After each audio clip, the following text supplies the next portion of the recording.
viendra où les poules seront enlevées, alors ils jeûneront. Le seul jeûne qu'on a dans le Nouveau Testament, le seul jeûne qu'on est permis d'avoir, c'est le jeûne pour l'avènement de l'époux. Le seul. Amen. Ils n'ont pas dit. Mais c'est très grave, hein. Eh mon frère, c'est pas ça. Le seul jeûne qu'on a à voir dans le Nouveau Testament, c'est le jeûne pour l'avènement de l'époux. C'est le seul enseignement qu'il a donné ce jeûne. Donc tout ce qu'on fait après là, c'est nos affaires. Amen. Amen. Amen. C'est-à-dire c'est le jeûne pour que le royaume de Dieu se développe en nous et dans l'église. Tout autre jeûne là, c'est des bobards. Tu jeûnes pour avoir le mari, tu jeûnes pourquoi pour avoir le mari. Tu as la certitude que tu seras répondu. Amen. Dis Dieu, je veux un mari. Il ne va pas te donner, il va te dire non. Aussi simple que ça.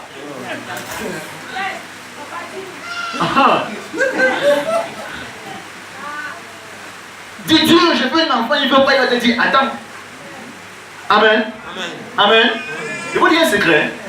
Je ne vais pas vous mentir. Quand je me suis marié, premier coup, pas fausse couche. On a mis de côté. On n'a pas mis de côté. On a d'abord demandé à Dieu jusqu'à Seigneur, pourquoi? Seigneur, on a fait quel péché? Seigneur, cela est passé. On a eu des réponses. Non. Après maintenant, on attend l'enfant. L'enfant ne vient pas. On a engagé le jeûne, une semaine de jeûne et de prière. On a cherché le Seigneur. Oh Dieu, souviens-toi de ta bonté. Et vous savez, quand c'est quelque chose qui te tient à cœur, le temps le français sort. Vous savez, on a parlé le topo à Dieu comme ça, là, fatigué, le ciel est resté bleu. Et je me souviens un matin, après notre prière commune, on était couchés sur le lit. J'ai dit à ma femme que, elle a dit que si Dieu ne te donne pas des enfants, on va cesser de vivre. Elle a dit non. Elle dit on va cesser de le servir. On a dit non. Elle dit on va cesser de le glorifier. Non, c'est casse alors pourquoi? On a glissé les bêtises, on a pris le sujet de prière, on a balancé ça dans la poubelle. Moins de 3 semaines plus tard, quelque chose se bousculait dans son ventre. Amen. C'est parce qu'on vient à Dieu dans la peur. Je vous dis et je le dis toujours, les êtres humains ne sont motivés que par 2 sentiments essentiels. Le premier c'est l'amour, le deuxième c'est la peur. Et généralement parce qu'il n'y a pas d'amour, ou l'amour n'est pas parfait dans nos cœurs, tout ce que nous le faisons sous la puissance de la peur. C'est pour ça que Dieu n'agit pas.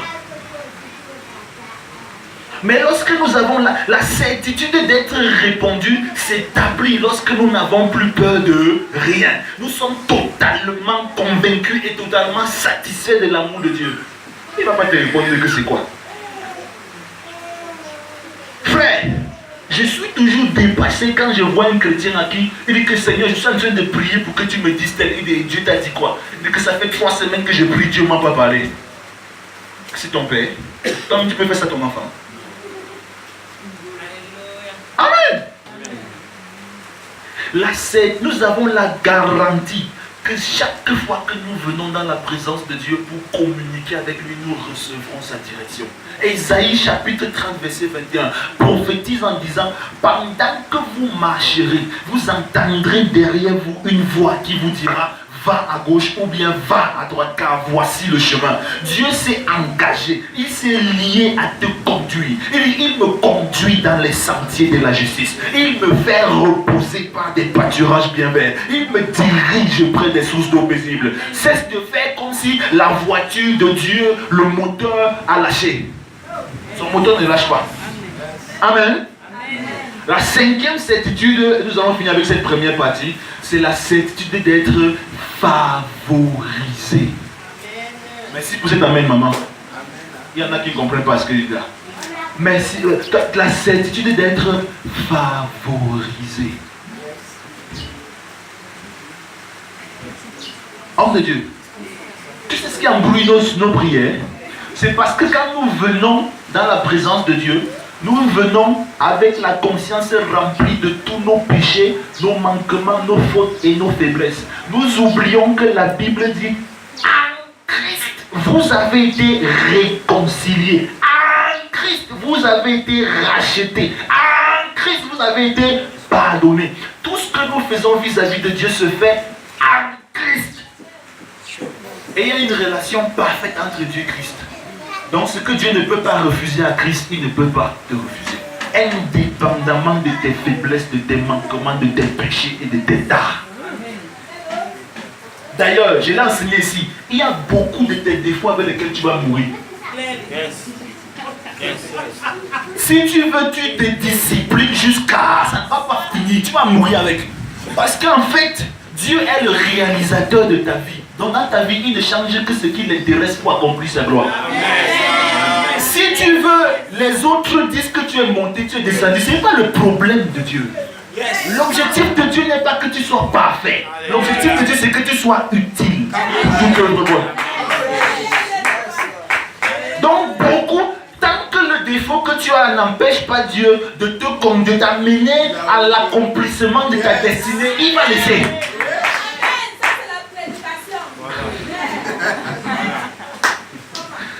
Amen.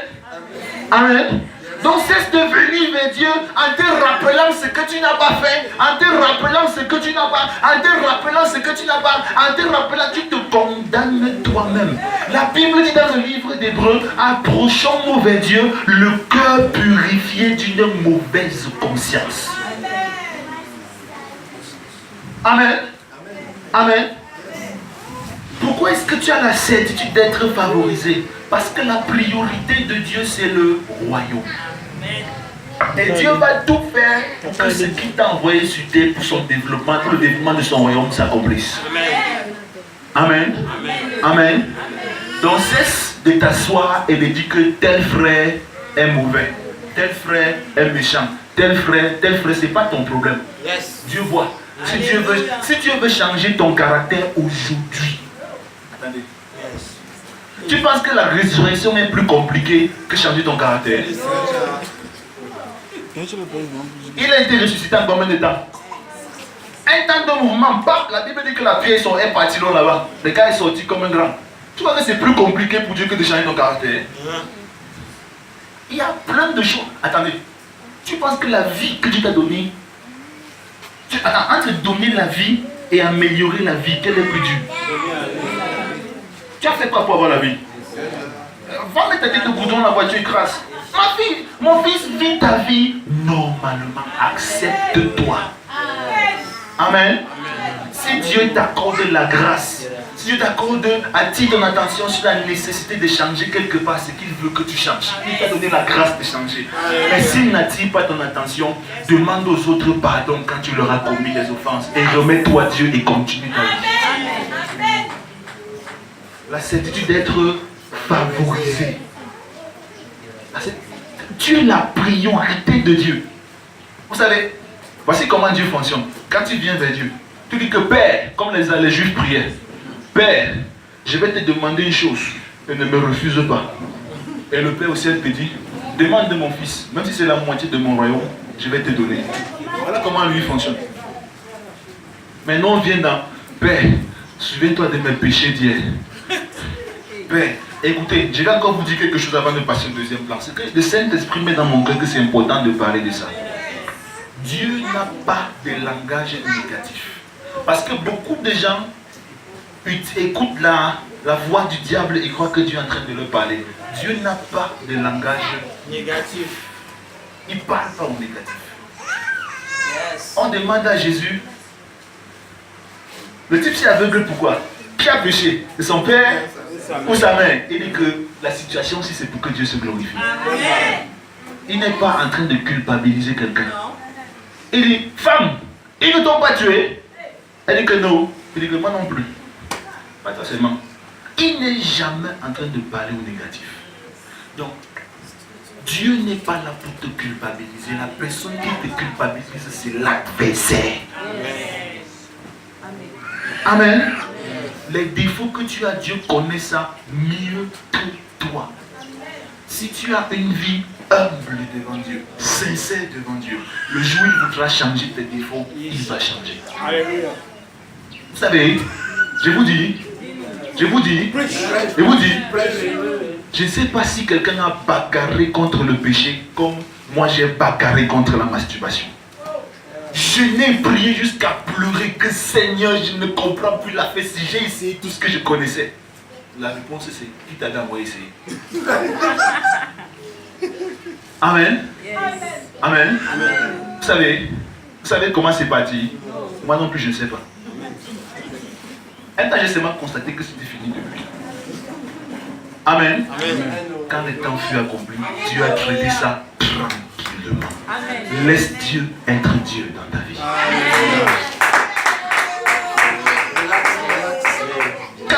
Tranquille, vis ta vie simplement. Non seulement le nom de Jésus nous garantit ces 5 certitudes, mais le nom de Jésus également établit pour nous des provisions.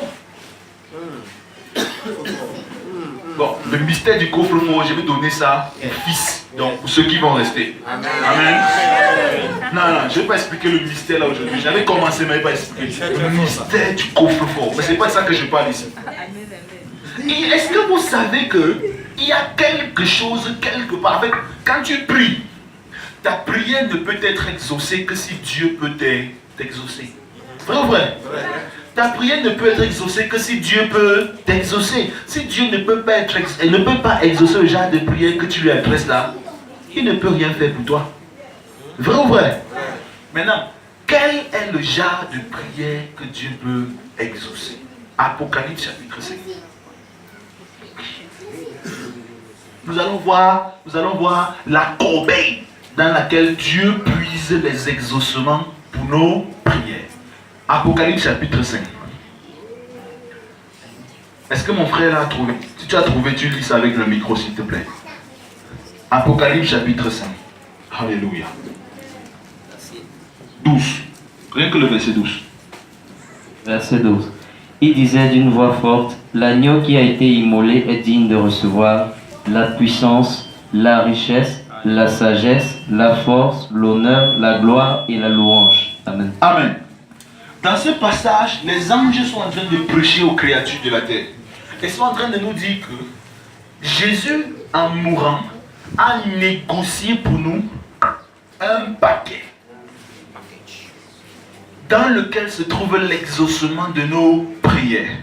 Et ce paquet consiste en quoi? Consiste à tout ce qui peut manifester la puissance de Dieu, tout ce qui peut déverser la richesse de Dieu, tout ce qui peut faire éclater la sagesse de Dieu, tout ce qui peut faire manifester la force de Dieu, tout ce qui peut apporter l'honneur de Dieu, tout ce qui peut déployer la gloire de Dieu, tout ce qui peut apporter la louange à Dieu. Si ta prière ne se trouve pas ici, ça ne vaut pas la peine de prier. On comprend? C'est aussi simple que ça. Si ta prière ne peut pas faire ces 5 ou 6 choses-là, c'est cette chose, c'est que ta prière n'est même pas digne d'être exaucée. Ça veut dire que les prières qui n'apportent l'honneur qu'à toi, qui n'apportent la richesse qu'à toi, qui n'apportent la louange qu'à toi, qui n'apportent la gloire qu'à ton père, qui n'apportent quoi qu'à ton voisin, qui n'apportent, ça ne rentre pas dans le panier ici. Les prières qui sont là pour satisfaire tes émotions ne rentrent pas dans le panier ici. Les prières qui sont là pour satisfaire ta convoitise ne rentrent pas dans le panier ici. Ecclésiaste chapitre 4 verset 4 dit que tout ce qu'il a constaté sur terre, ce n'est que jalousie du voisin. Tu vas avoir la voiture parce que mon voisin a la voiture. Je vais porter la Bible parce que j'ai vu mon voisin avec la Bible. Je vais porter parce que je veux ceci parce que non. Le genre de prière ne rentre pas dans le panier ici. C'est dans le panier ici que Dieu prend pour nous exaucer. Amen. Quand on commence à comprendre le nom de Jésus. Donc, prier dans le nom de Jésus, c'est prier dans le panier ici. Parce que c'est l'agneau qui a été immolé, qui a négocié cela. Quand il dit que demander devant mon nom, il dit demander dans ce canevas-là. Oui, il a fixé un canevas. Et le canevas, c'est tout pour Dieu. C'est pour ça que l'apôtre Paul a dit, quoi que vous fassiez, que vous mangiez, que vous buviez, que vous dormiez, que vous pleurez, faites tout pour la gloire de Dieu.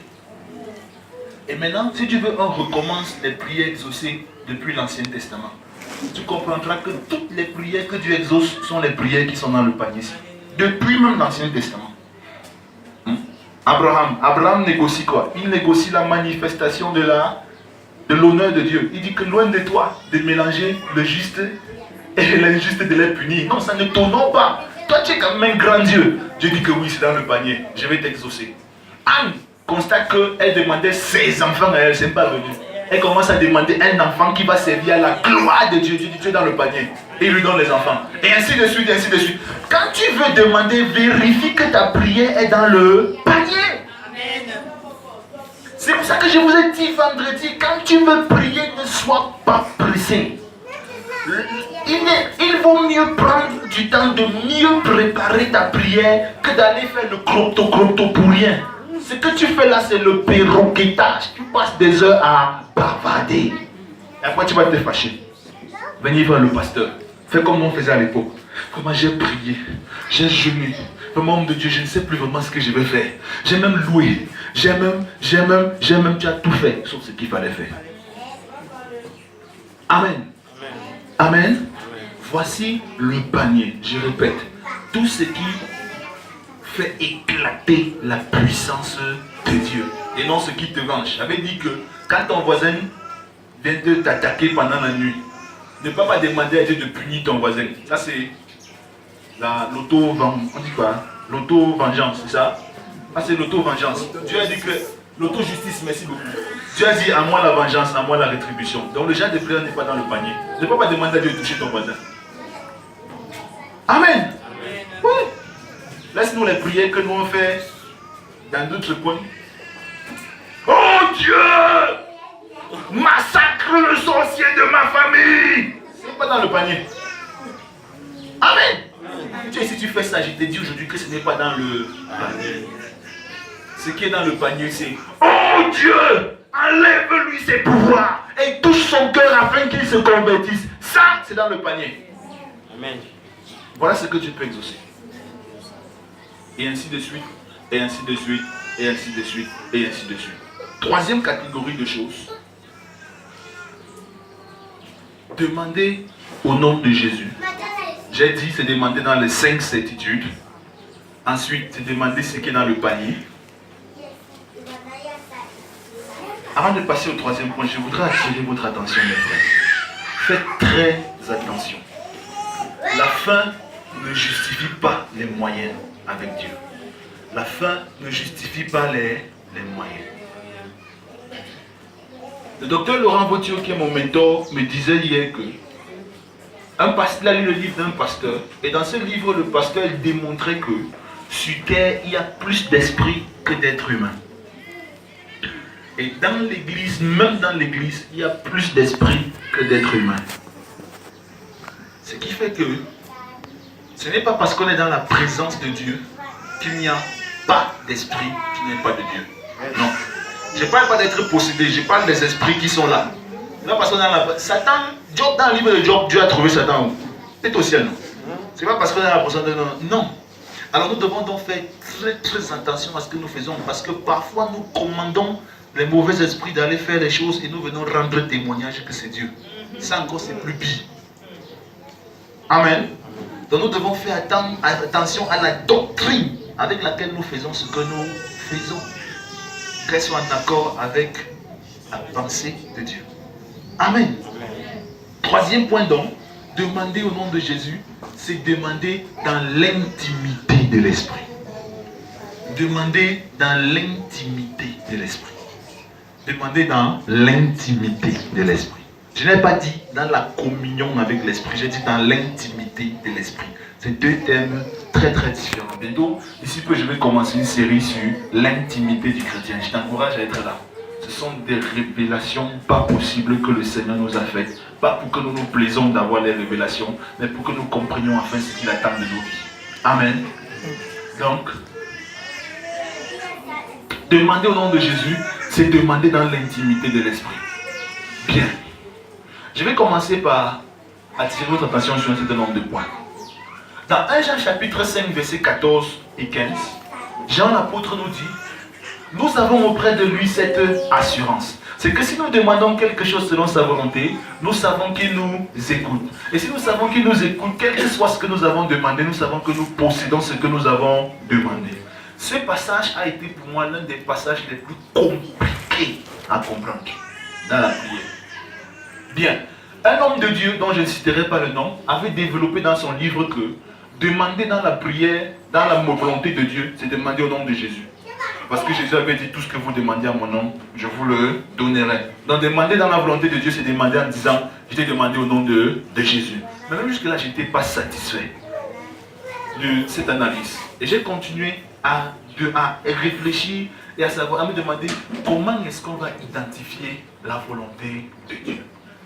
Maintenant, dans Jean chapitre 11, verset 42, il est question de la résurrection de Lazare. Si vous voulez comprendre la prière, étudiez le livre de Jean. Parce que c'est le livre dans lequel Jésus prie le plus. Et dans lequel on parle beaucoup plus de sa relation avec le Père. Dans Jean chapitre 11, verset 42, Jésus dit à son Père, Père, je te rends grâce parce que tu m'as exaucé. En ce qui me concerne, moi je savais et je sais que tu m'exauces toujours. Mais j'ai prié pour que les gens-ci savent que c'est en accord avec toi que je fais ces choses. Et quand il finit de parler, il dit, Lazare sort, la Bible dit, et le mort sortit, d'accord. Ici, nous voyons Jésus qui a prié dans la certitude de l'exaucement. J'ai parlé de ça tout à l'heure, la certitude de l'exaucement. Nous voyons Jésus qui a prié dans la certitude de l'exaucement. Mais dans Jean chapitre 5, verset 19, Jésus nous dit que il ne fait que ce qu'il voit son Père faire. Donc en fait, la résurrection de Lazare, ce n'était même pas sa volonté. C'est qu'en fait, Dieu l'avait d'abord fait voir dans le règne spirituel la résurrection de Lazare avant qu'il s'est mis en quête de la résurrection. Et ça commence à me faire comprendre quelque chose de profond. Je commence à comprendre ce que Jean voulait dire. Si nous demandons quelque chose selon sa volonté. N'avez-vous pas lu l'apôtre Paul dans Romains 8, 26 qui dit que nous ne connaissons pas comment prier? Mais dans nos prières, c'est l'Esprit qui intercède pour nous en faveur de saints parce qu'il connaît la volonté de Dieu. Le moyen le plus simple et le plus aisé de prier sans stress et d'être exaucé sans stress, c'est de demander au Saint-Esprit, je prie quoi? Amen. Yes. En fait, la prière, ce que Jésus nous enseigne ici, c'est que la prière ne commence pas chez l'homme pour aller vers Dieu. La prière commence chez Dieu, va chez l'homme et revient vers Dieu. Demandez-moi pourquoi. Parce que Dieu est esprit. L'homme est esprit vivant dans un corps sur terre. Donc la prière commence chez Dieu.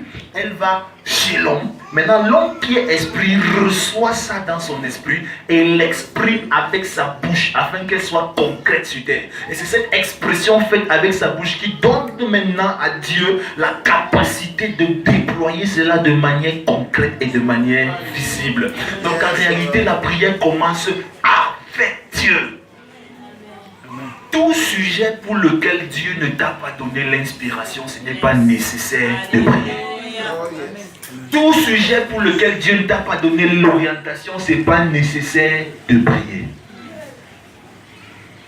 Amen. Je vous dis la vérité. Il m'arrive de m'asseoir pour prier pour quelque chose. Je m'assois. Je dis que Père. Maintenant dis-moi ici, on fait quoi? 5 minutes, rien ne vient. 10 minutes, rien ne vient. J'ai pris alors quoi? Je prends ça et mets de côté. Je déclenche la louange avec mon robe. Et je mets moi ma musique, je commence à chanter. Je loue mon Dieu.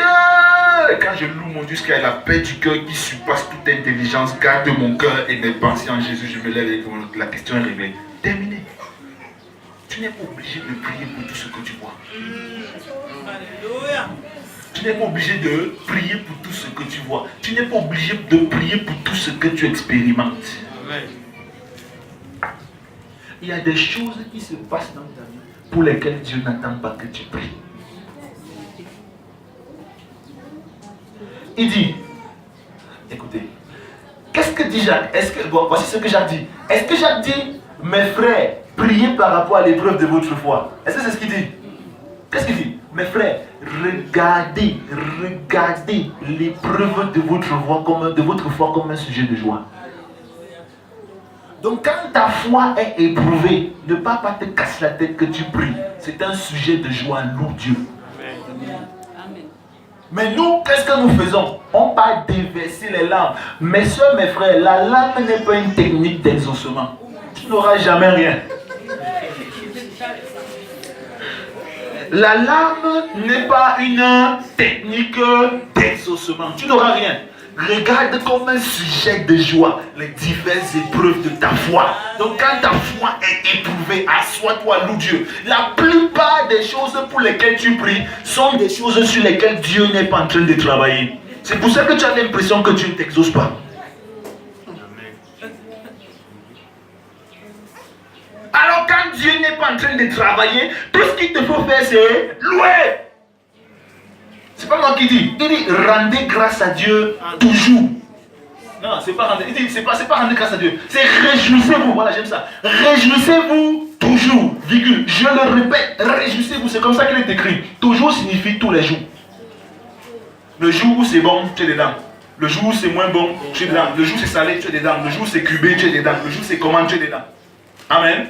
J'ai dit ici vendredi que la raison pour laquelle notre prière est un charabia inexaucé, c'est parce que on nous a pris, ou bien les anciens, les patriarches de la foi nous ont fait comprendre que le grand chrétien, c'est le gars qui prie 8 heures par jour. Mais je vous dis, écoutez, je vous dis, le grand chrétien n'est pas celui qui prie 8 heures par jour. Le grand chrétien, c'est celui de qui Dieu rend témoignage. Il y a beaucoup de prières que tu fais pour le... Dieu n'est même pas en train d'écouter, il est ailleurs.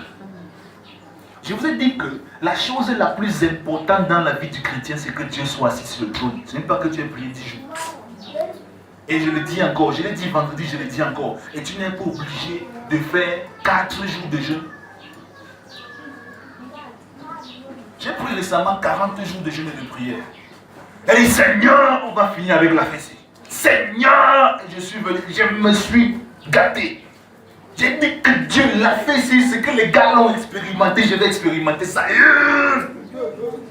Good job, what time? Amen. Au 20e jour, mon père me dit, bon, un matin, c'était un samedi. Personne n'a su ça, c'est maintenant qu'il me dit, personne n'a su ce qui s'est passé. Elle me réveille le samedi là. D'abord, le Jacques, la soif de prière finie. Tu as d'abord fait une grâce mal pas possible.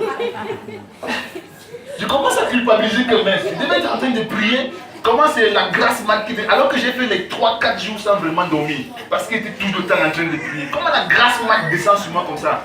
Quand je me réveille, il dit, Père, c'est pas grave. Même comme j'ai fait la grâce mal, je vais le rattraper pendant le restant de la journée. Il dit, pourquoi?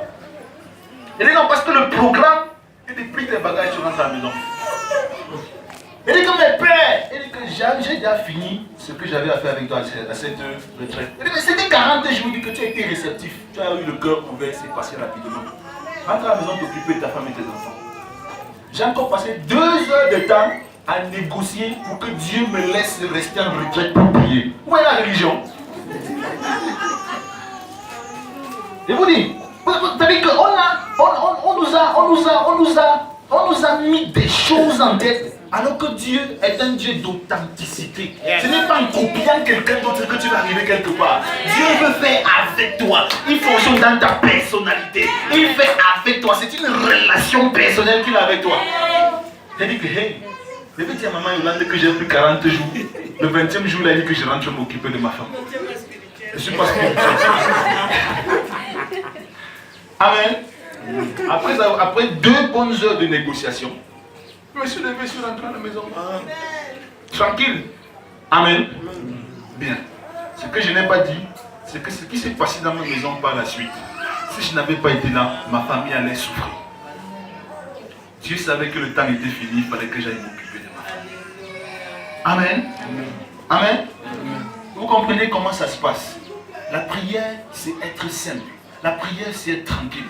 Ne te casse pas la tête, ne cherche pas à faire comme quelqu'un d'autre. On nous a dit qu'il faut te lever à 4 heures. Tu pries jusqu'à 8 heures. Après, à 18 heures, tu pries. Non, c'est pas comme ça.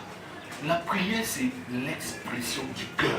Quand il n'y a pas une expression libre, volontaire, engagée, dans une communion d'amour avec Dieu, ce que tu fais n'est pas la prière. La prière commence avec Dieu. C'est une inspiration divine. C'est quelque chose qui vient de Dieu. Une sagesse que Dieu te communique. C'est le Saint-Esprit qui te dit, prie pour telle chose, telle chose, telle chose, telle chose. Ceux qui sont spirituels ici et qui savent ce que je dis, savent que parfois quand tu pars pour élever un sujet de prière à Dieu, le Saint-Esprit te dit que laisse ça. Prie plutôt pour telle chose. Parce que Dieu n'est pas en train de travailler sur ce que tu fais là. Laisse ça, c'est pas prioritaire pour Dieu. Dieu a les priorités qui ne sont pas les nôtres. Et prier, c'est en fait communiquer pour être en accord avec la priorité de Dieu, pour être en accord avec la pensée de Dieu, pour être en accord avec le plan de Dieu, pour être en accord avec la volonté de Dieu. Dis Amen. Il dit dans le livre de Deutéronome au chapitre 30, il dit que si vous entendez ma voix aujourd'hui, si vous entendez ma voix aujourd'hui et que vous pratiquez mes commandements, aujourd'hui, aussi longtemps qu'aujourd'hui existe, il y a une voix que tu dois entendre. D'ailleurs, la Bible dit dans Hébreux chapitre 4, chapitre 3, aujourd'hui, si vous entendez sa voix, n'endurcissez pas vos cœurs. La vie chrétienne, c'est pratiquer, marcher avec Dieu aussi longtemps qu'on parle de aujourd'hui. Ce qui rend ta vie chrétienne compliquée, qui rend ta vie de prière compliquée, qui fait que tu n'es pas exaucé, c'est que tu fonctionnes avec la puissance de Dieu. Écoutez, la manne. Oh, comment je sens que j'ai envie de dire quelque chose ce soir. La manne, on ne ramassait pas la manne pour 2 jours. Tu ramasses pour aujourd'hui et pour demain. Demain, tu vas trouver ça que c'est à gâter. On ne ramassait pas la manne pour 2 jours. C'était à chaque jour suffit sa peine. Dieu ne déverse pas la grâce une fois, il déverse la grâce chaque jour. Jérémie dit, tes compassions se renouvellent chaque jour. Or nous fonctionnons avec la mouvance de l'esprit de 1970. C'est-à-dire que les héros de la foi de 1970 et de 1980 nous ont enseigné et ont dit, mon fils, il faut que tu pries 4 heures le matin et 4 heures le soir. Non. Dis à ton voisin, c'était le temps là. Dis encore, c'était le temps là. Mais Dieu nous demande de lui faire confiance pour aujourd'hui. On ne met pas le vin nouveau dans les vieilles outils. Donc quand tu te lèves le matin, écoutez, moi je dors, je suis le premier à me lever chez moi, le dernier à dormir chez moi. Ça c'est parce que je suis l'homme. Ceux qui veulent comprendre pourquoi venez dimanche pour changer, vous expliquer. Vous avez compris comment il y a le réma, non? Venez dimanche, je vais vous expliquer. Pourquoi c'est l'homme? On nous a enseigné que c'est la femme qui se lève la première qui dort la dernière. C'est un grand mensonge. C'est l'homme qui veut faire ça. Amen. Amen. Mais quand je passe ma propre dévotion, avec Dieu, il y a certains matins que je suis en train de taper les divers. Tu crois que je suis en train de parler à quelqu'un au salon? Fais la prière, tape les divers. Un autre matin que je suis en train d'expliquer à Dieu comment j'ai peur, comment je stresse, comment je panique. Un autre matin aussi, c'est en train de lire la Bible. Un autre matin, je m'assois comme ça, je rêve en train de prêcher à l'église. Je dis, oh Dieu, je rêve comment pendant que je prêche. Parce que la dévotion, c'est la grâce de chaque jour. Ne cherche pas à faire comme hier. Cherche à dépendre de l'esprit. C'est ça la clé.